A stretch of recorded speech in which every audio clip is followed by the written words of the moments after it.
Hi, I'm Mark Boundy. Have you noticed that during the COVID depression,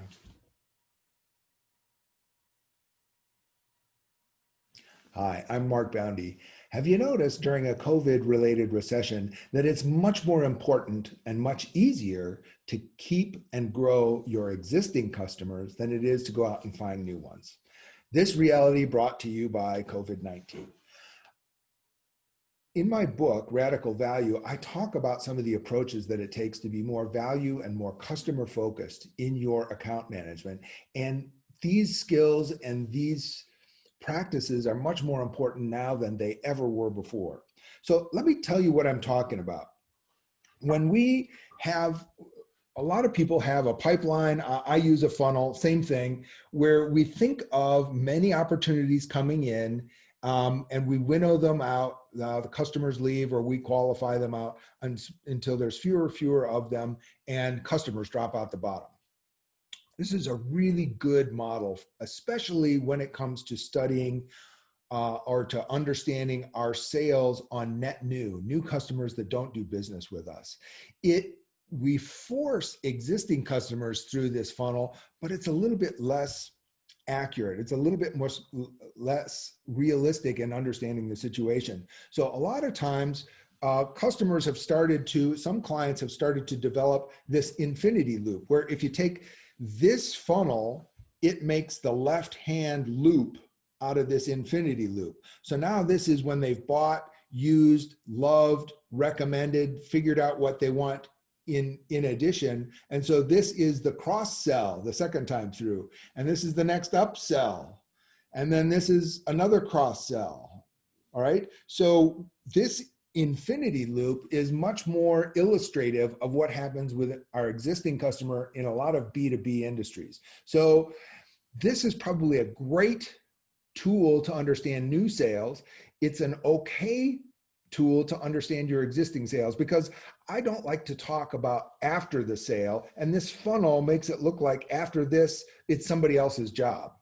And you can't afford to think like that anymore. Your entire company has to be organized in making sure that that we understood the customer's expectation. We handed those expectations off to implementation. Implementation delivered those expectations, and somebody was in there helping them develop some new expectations that we then start working through over and over again.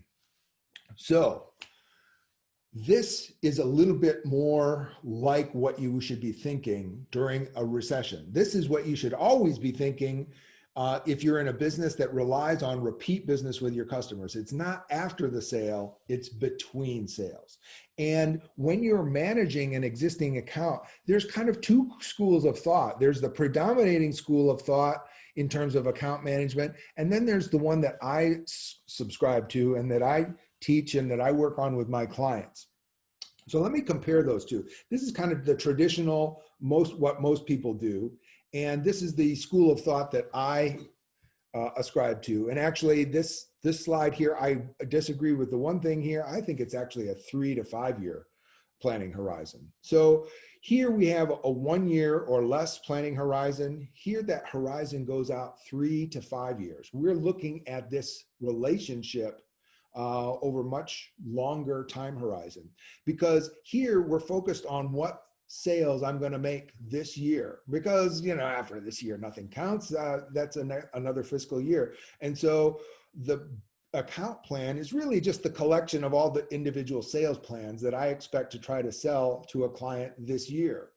Here we're focused on something much different. That is, instead of selling the client our stuff, we want to grow the client's business using our stuff. So we want to add value to the customer's business, and we want the customer to validate and co-create the value we create for their business together.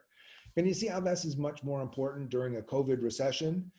It's always more valuable, but now when every customer is super precious, when it's critical that you keep and grow and make your customers more defensible, that becomes much more important. So now, instead of just selling our customer and talking about the customer's wins and making the relationship more profitable, we want to make it more profitable, but we also want to make it more defensible. make us more indispensable, make us hard to replace, make that relationship sticky. So here we're using our existing resources, our existing products, and our existing programs. Here we're actually, as we're co-creating potential new things with our customers, we have an ROI or a financial return. It isn't always a formal ROI calculation, but it's always very objective and financially and objectively driven to evaluate new resource investments. I actually worked for a company once where with one of our most important clients, they gave us their product roadmap for 5 years, and years 3 through 5, we couldn't get there for them. And so we actually bought a technology, bought another company that had that technology that we would have had to integrate with our stuff in order to help that client. So we actually, based on return with that client, we actually invested in and acquired a company for the purpose of growing this customer's business and making that relationship sticky. Imagine what that did to the relationship when the customer knew about that, right?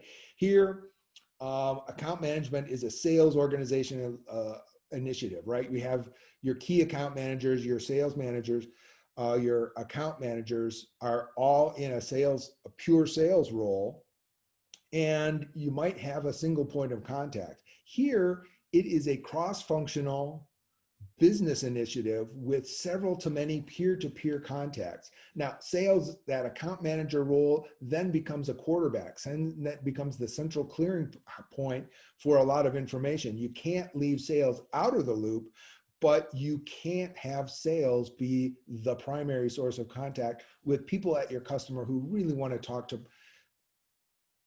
peers who have the same kind of domain expertise and the same sort of specialization. Here, right, it's very much a traditional buyer-seller relationship. Here, we're intertwined with our customer. It becomes a constant joy, continual co-creation of value with the customer. The customer is as invested in the relationship with us as we are in the relationship with them. And here we're very much focused on the existing products and services. Here, we are certainly concerned with that because those are the only things we can sell and make that and add value to the customer. But we may have use that framework to develop new value for new investments with that customer.